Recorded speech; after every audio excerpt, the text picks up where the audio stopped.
Maths के इस महफिल में आप सभी का बहुत बहुत स्वागत है। मैं हूं देव कुमार। मैं आज आपके लिए लेकर आया हूं शानदार जानदार धमाकेदार क्लास। आज की क्लास में मिलने वाला है एक्सरसाइज 4.3 के कंप्लीट सॉल्यूशन। जी हां स्टूडेंट, एक्सरसाइज 4.3 के कंप्लीट सॉल्यूशन हो जाएंगे। तो चलिए शुरुआत करते हैं। लेकिन यदि आप लोग में से कोई एक यदि नए हैं तो उन लोगों के लिए हम बता देना चाहते हैं, क्योंकि आप लोगों को ही ध्यान में रखते हुए, आपके एग्जाम को ही ध्यान में रखते हुए हमने यह बैच स्टार्ट की है। इस बैच में आपको मिलने वाला है क्लास 12 के कंप्लीट सॉल्यूशन। एनसीईआरटी की फुल कॉन्सेप्ट दिए जाएंगे। ठीक है, तो आप हमारे साथ मिलकर हमारे चैनल को सब्सक्राइब करके हमारे वीडियो को देख के आप अपने एग्जाम का अच्छा प्रिपरेशन कर सकते हैं। बहुत ही कॉन्सेप्ट से हम आपको पढ़ाएंगे। ठीक है, अभी तक क्लास 12 के लिए मैट्रिक्स हो चुके हैं, जिसके प्लेलिस्ट डिस्क्रिप्शन बॉक्स में मिल जाएंगे। डिटरमिनेंट के 4.1 हो चुके हैं, सारे क्वेश्चन सॉल्यूशन करवा दिए। 4.2 के सारे क्वेश्चन प्रॉपर्टीज एक्सप्लेन किया गया है विद कॉन्सेप्ट।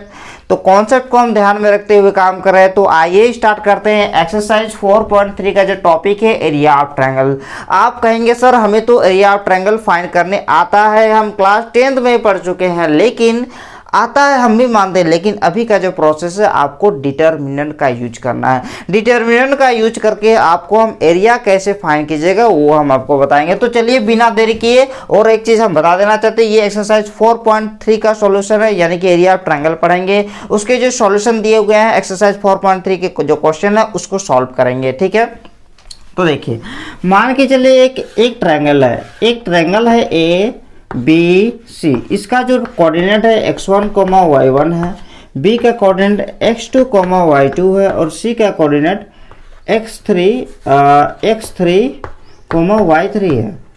ठीक है, ये होने के बाद मान लेते हैं late a x1, y1, b x2, y2 and c x3, y3 be the vertices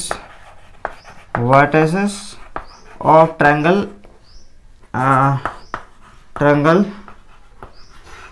ABC। Then determinant का यदि हम यूज करेंगे तो एरिया ऑफ ट्रायंगल ABC का जो फॉर्मूला होता है 1/2 x1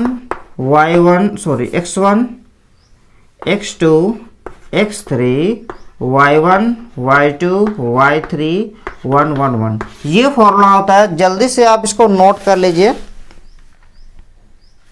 ठीक है,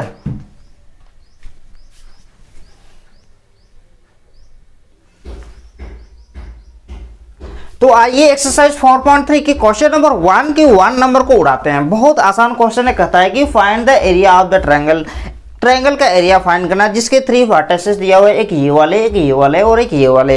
ये 3 वर्टिसेस का यूज करके आपको एरिया ऑफ ट्रायंगल फाइंड करना। तो सबसे पहले हम क्या करेंगे, लेट करेंगे कि a 1,0, b 6,0 and c 4,3 be the vertices of triangle। हम यहाँ पे क्या किए हैं, हम यहाँ पे बस नेम दे दिए हैं, नेम। तो आप बताइए ये वाला पॉइंट क्या होगा, x1 का वैल्यू 1 होगा, ये x2 होगा, x2 का वैल्यू 6 होगा, और ये x3 होगा, x3 का वैल्यू 4 होगा। y1 का वैल्यू यहाँ पे 0 होना चाहिए, y2 का वैल्यू भी 0 होना चाहिए, और y3 का वैल्यू कितना होना चाहिए, 3। Now the area of triangle is क्या होगा, एरिया ऑफ ट्रायंगल ABC का फॉर्मूला होता है 1/2 x1 x2 x3 y1 y2 y3 1 1 1। इसमें क्या करना है, वैल्यू पुट कर देना। x1 का वैल्यू कितना है 1 6 4, और इसका वैल्यू 0 0 3 0 0 3 1 1 1। ठीक है, यहां तक हो गया, जल्दी से नोट कर लीजिए।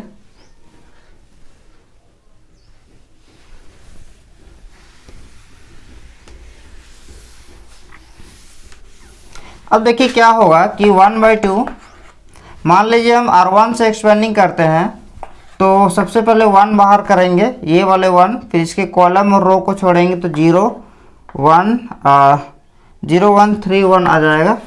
फिर ये 0 को बाहर करेंगे -0, तो यहाँ पे क्या होना चाहिए, या तो हम एक काम करते हैं, इसको जो है एक्सपेंडिंग करते हैं, अलोंग C2 के अलोंग एक्सपेंडिंग करते हैं, ठीक है। या तो डायरेक्ट या तो R1 में भी कर सकते हैं, किसी में भी कर सकते हैं, एक्सपेंडिंग अलोंग R1। तो ये हो जाएगा 1/2, ये वाले 1 को बाहर करेंगे तो यहाँ पे होगा 0 1 3 1 0 1 3 1, फिर ये -0 हो जाएगा, 6 4 1 1 6 4 1 1, फिर प्लस का 1 हो जाएगा 6 0 4 3 6 0 4 3, ये होने वाला है। फिर 1/2 1 0 × 1 हो जाएगा 0 -3 माइनस का 0 6 -4 प्लस का 1 18 -0, ठीक है। फिर क्या होगा 1/2 यहाँ पे होना चाहिए 1 × -3, और ये तो टोटल ही 0 हो जाएगा, प्लस 18, तो 1/2 18 -3 हो जाएगा 15, तो 15/2 ये हो जाएगा स्क्वायर यूनिट। देखिए जब भी आप आंसर निकालेंगे वो क्या देंगे, स्क्वायर यूनिट, क्योंकि आप एरिया फाइंड कर रहे हैं, किसी भी चीज़ का जो एरिया होता है वो स्क्वायर यूनिट उसका होता है, ठीक है। तो जैसे कि 1 का 1 नंबर बना लिए, इसी प्रकार 1 का 2 नंबर 3 नंबर ये सारे क्वेश्चन बनेगा। तो अब हम चलेंगे क्वेश्चन नंबर 2 की ओर, ठीक है। फिलहाल यहाँ तक लिख लीजिए।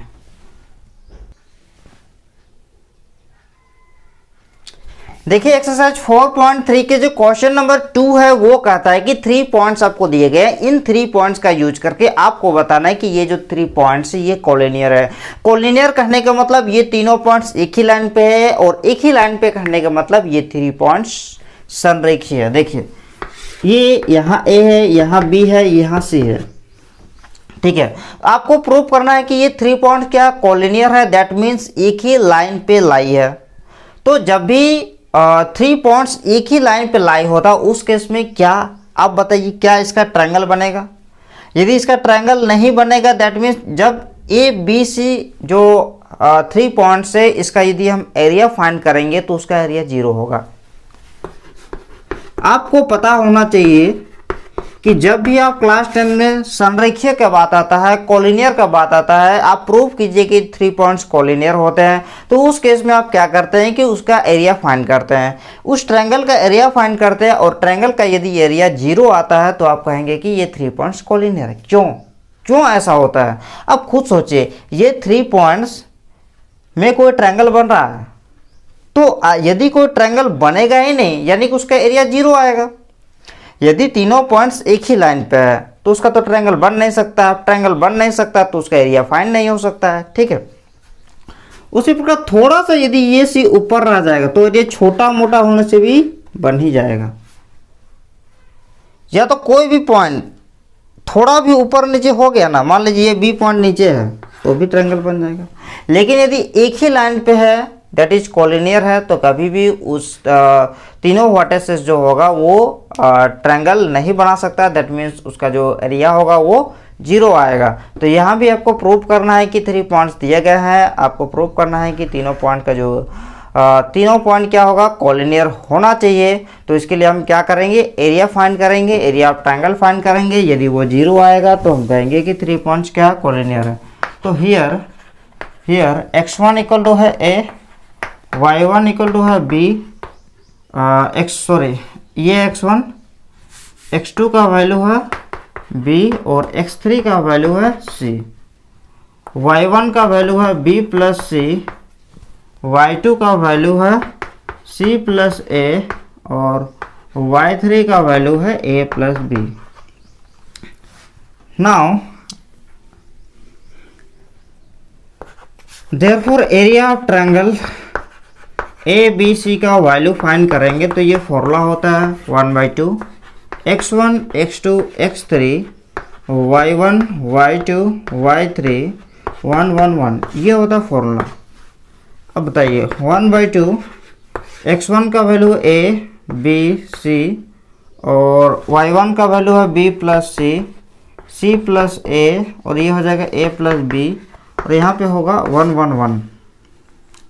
देखिए यहाँ पे हम प्रॉपर्टीज भी यूज कर सकते हैं। ये एक डिटर्मिनेंट है, इसका वैल्यू हमें जीरो लाना है, तो आप इसको डायरेक्ट भी एक्सपेंडिंग करके जीरो ला सकते हैं, प्रॉपर्टीज यूज करते हैं, ये आपकी मर्जी। लेकिन हम प्रॉपर्टीज यूज करेंगे क्योंकि थोड़ा इजी पड़ जाएगा। अब डायरेक्ट भी एक्सपेंडिंग कर देंगे तो कोई दिक्कत नहीं होगा। तो अप्लाई करेंगे, C1 में अप्लाई करेंगे, C1 plus C2 plus C3 कर देंगे, वी गेट। तो जरा देखिए, सबसे पहले आप ऊपर लिख लीजिए,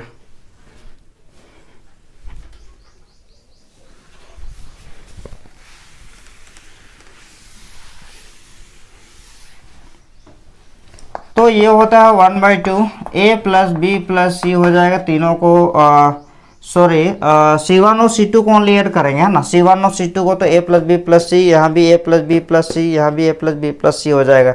C3 को ऐड नहीं करना, मिस्टेक से लिख दिया था, a plus b plus c, यहाँ पे हो जाएगा a plus b plus c, b plus c, c plus a plus b, 1 1 1। Taking common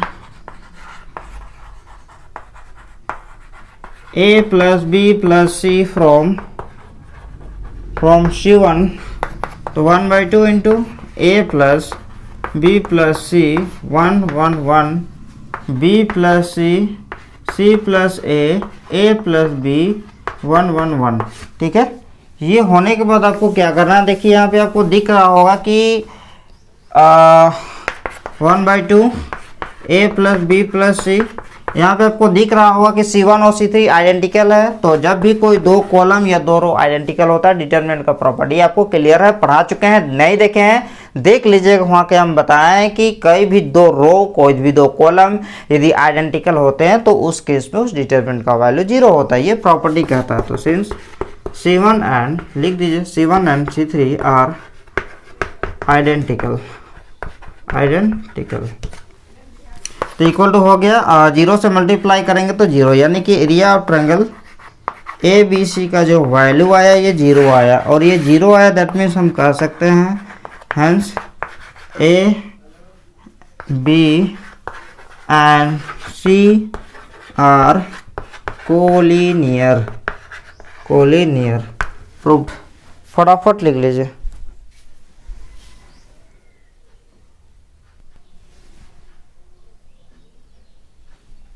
आइए स्टूडेंट क्वेश्चन नंबर 3 को भी देखते हैं क्या है। फाइंड द वैल्यू ऑफ के, अभी के का वैल्यू फाइंड करना है। If area of triangle is 4 square unit. अभी क्या होता था कि वर्टिसेस दिया होता था, आपको एरिया फाइंड करना था, लेकिन अभी ठीक उल्टा है, आपको एरिया अभी दिया हुआ है, के का वैल्यू फाइंड करना। देखिए कोऑर्डिनेट के नहीं है, ये वाले के का वैल्यू फाइंड करना है, क्या होगा, ठीक है।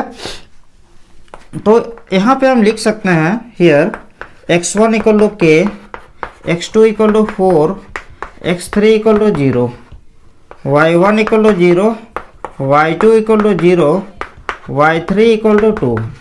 ठीक है, एरिया दिया हुआ है 4 स्क्वायर यूनिट। सिंस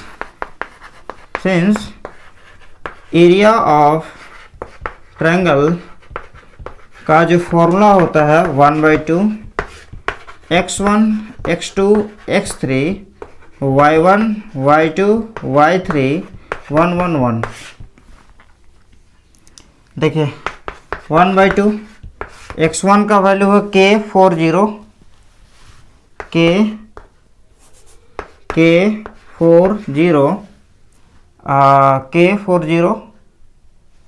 और 002।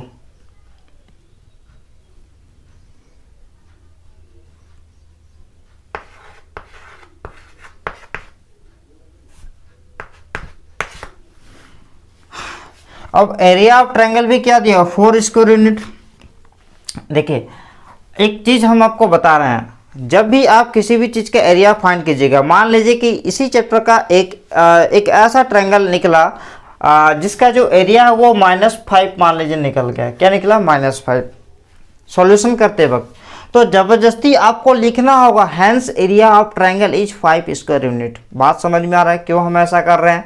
क्योंकि कभी भी किसी भी चीज़ का एरिया कभी भी नेगेटिव नहीं आना चाहिए, हाइट नेगेटिव नहीं आना चाहिए। ये सब चीज़ कुछ कुछ ऐसा चीज़ है जो कभी नेगेटिव नहीं आना चाहिए। यदि वो नेगेटिव आ भी गया तो जबरदस्ती उसको पॉजिटिव करना पड़ेगा। बात क्लियर है? मान लीजिए यही एक डिटर्मिनेंट है, इसको हम सॉल्व करते वक्त इसका जो डिटर्मिनेंट का वैल्यू आया -5, और अगर हम लिखेंगे कि hence area of triangle is -5 square unit तो वो हमारा रॉन्ग माना जाएगा, क्योंकि एरिया कभी भी किसी का नेगेटिव नहीं होता है। बात क्लियर है? तो जब भी नेगेटिव आए तो भी पॉजिटिव ही लिखना है, और पॉजिटिव आने से तो पॉजिटिव ही लिखना है। यानी कि अगर हमारा आंसर 5 आ जाए तो क्या लिखेंगे? Hence area of triangle is 5 square unit. लेकिन यदि -5 आ जाए तो भी क्या लिखेंगे? Hence area of triangle is -5 square unit. बात क्लियर है? अब देखिए ये वाले क्वेश्चन में क्या कहता है कि area of triangle 4 square unit दिया हुआ है, 4 स्क्वायर यूनिट दिया हुआ है। अब आप खुद समझिए, हम कब कब किसी भी ट्रायंगल का एरिया 4 स्क्वायर यूनिट कह सकते हैं? जब या तो उसका डिटर्मिनेंट को सॉल्व करके -4 आया होगा, या तो डिटर्मिनेंट को सॉल्व करके 4 आया होगा। हम बार बार फिर से हम रिपीट कर रहे हैं। देखिए मान लीजिए किसी भी डिटर्मिनेंट को सॉल्व करके 4 आया तो भी हम उसका कहेंगे उसका जो एरिया है वो 4 स्क्वायर यूनिट है। यदि भी किसी भी डिटर्मिनेंट को सॉल्व करके -4 आया तो भी हम कहेंगे कि उसका जो एरिया है वो 4 स्क्वायर यूनिट ही है। तो इसका 4 स्क्वायर यूनिट है, तो हम कैसे कह सकते हैं कि उसका जो सॉल्व करते वक्त -4 आया था कि 4 आया था? नहीं कह सकते हैं। इसीलिए यहाँ पे +-4 दोनों ही देना होगा। ठीक है, तो यहाँ तक जल्दी से लिख लीजिए।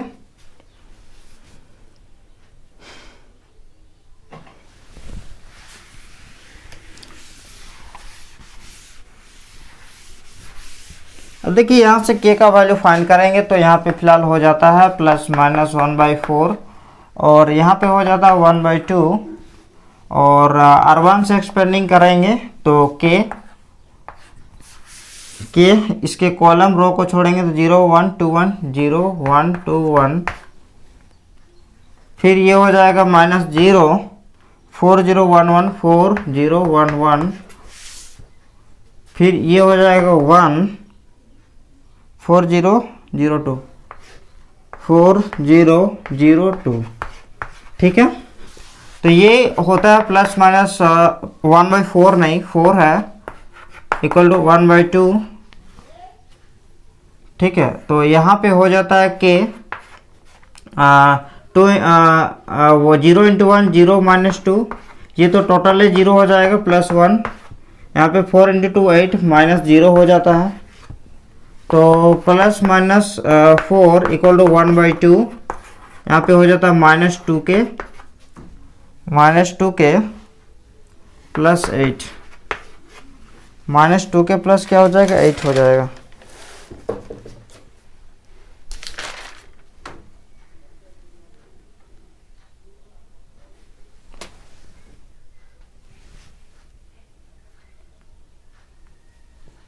देखिए यहाँ से हम आगे का काम सॉल्व करते हैं। +-4 इक्वल टू 1/2, यदि हम 2 कॉमन निकालते हैं तो यहाँ पे बचेगा -k +4 हो जाएगा। ठीक है, तो ये 2 और ये 2 कैंसिल, तो +-4 इक्वल टू -k +4।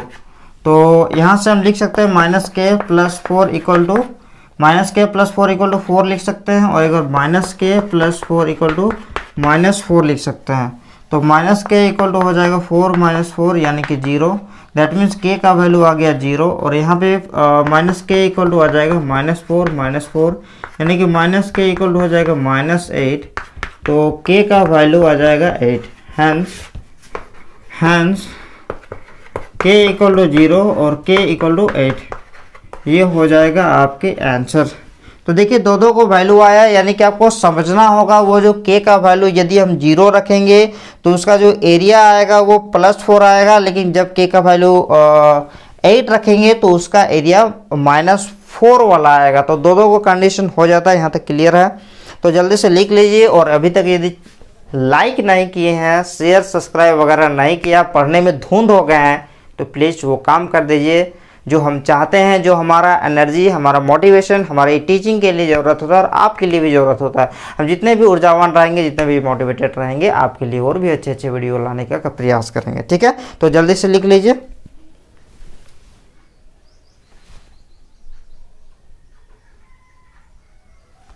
तो देखिए क्वेश्चन नंबर 4 का 1 नंबर क्या कहता है, अभी आपको एक लाइन का इक्वेशन बताना। Find the equation of line joining 2 points 1, 2 and 3, 6 using determinant.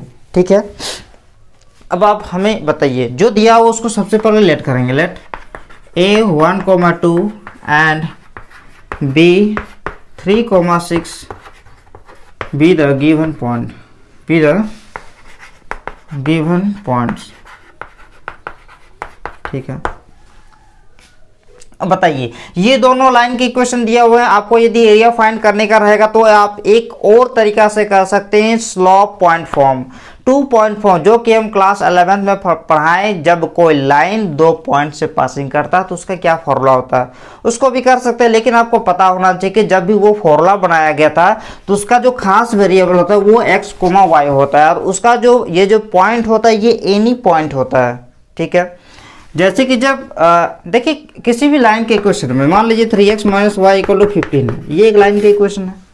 ये x और y क्या है, एनी पॉइंट का कोऑर्डिनेट होता है।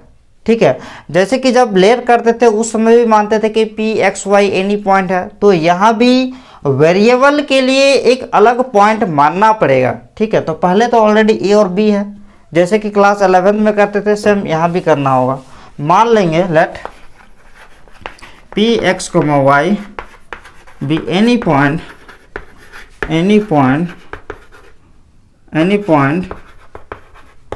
on line AB। कोई भी पॉइंट है कहाँ पे, लाइन AB पर। अब बताइए P, देयरफॉर हम कह सकते हैं, देखिए p x y any point है कहाँ पे, AB पर लाई है। AB, ये AB पर ही पॉइंट P लाई है, यानी कि हम कह सकते हैं कि पॉइंट A, पॉइंट B और पॉइंट P क्या होगा, एक ही लाइन पे लाइन होगा, कोलिनियर होगा। Therefore point A, B and P are collinear. ठीक है, देयरफॉर हम अगर एरिया निकाल लेंगे, area of A triangle A B P = क्या होगा, 0 होगा। तो 1/2 अगर इसका एरिया फाइंड करेंगे तो x1, x2, x3, y1, y2, y3, 1, 1, 1 = हो जाएगा 0। That means 1/2 x1, x2, x3, x1 का वैल्यू होगा 1, x2 का वैल्यू होगा 3 और इसका वैल्यू होगा x, इसका वैल्यू होगा 2 और 6 और ये हो जाएगा y 1, 1, 1 = हो जाएगा 0।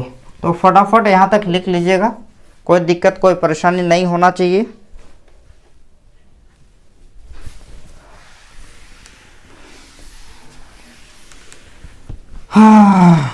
अब देखिए ये जो 1/2 है इसको 0 के उधर मल्टीप्लाई कर देते हैं और इसको एक्सपेंडिंग कर देते हैं, एक्सपेंडिंग अलोंग R1,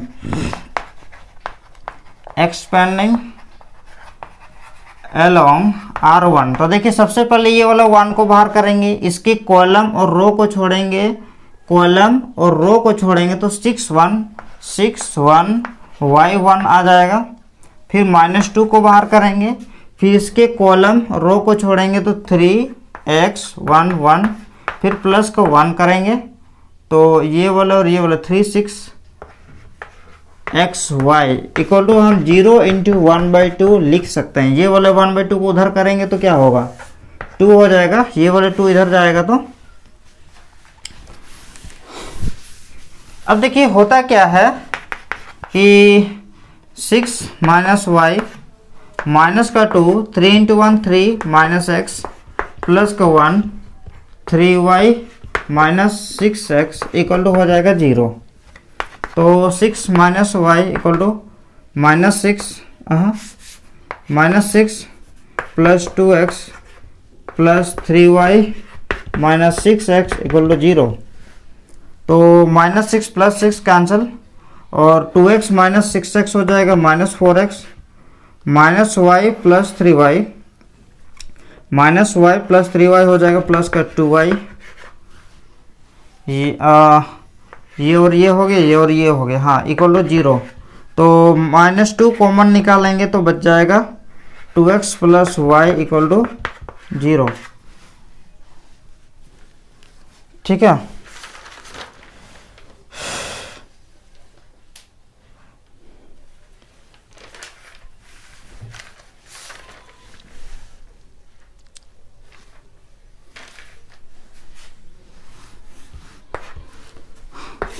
माइनस होगा तो 2x minus Y equal to 0।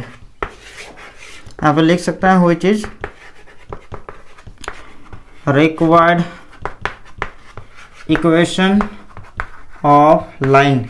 देखिए यहाँ तक हमारा कंप्लीट हो चुका है। इसके बाद जो क्वेश्चन नंबर 5 है वो क्वेश्चन नंबर 5 बिल्कुल ही डिटो क्वेश्चन नंबर 3 जैसा ही बना सकते हैं। तो उम्मीद करते हैं कि आप वो चीज़ बना लीजिएगा और आपको ये वीडियो बहुत अच्छा लगा होगा। तो कमेंट वमेंट शेयर वेयर जो भी करना वो कर लीजिएगा और यदि चैनल में नए हैं तो सब्सक्राइब करना बिल्कुल नहीं भूलिएगा। और एक चीज़ हम करना चाहते हैं कि आपके हम कोचिंग के पूरे फी बता दे रहे, हमने बैच स्टार्ट किए, इसको जल्दी से जल्दी क्लास कीजिए। ठीक है, आपके पास बिल्कुल समय नहीं है, सारे एक्सरसाइज सॉल्व करा देंगे। हम पे विश्वास रखिए, नवंबर से पहले आपके सिलेबस कंप्लीट करा दिए जाएंगे। ठीक है, तो मिलते हैं नेक्स्ट क्लास में।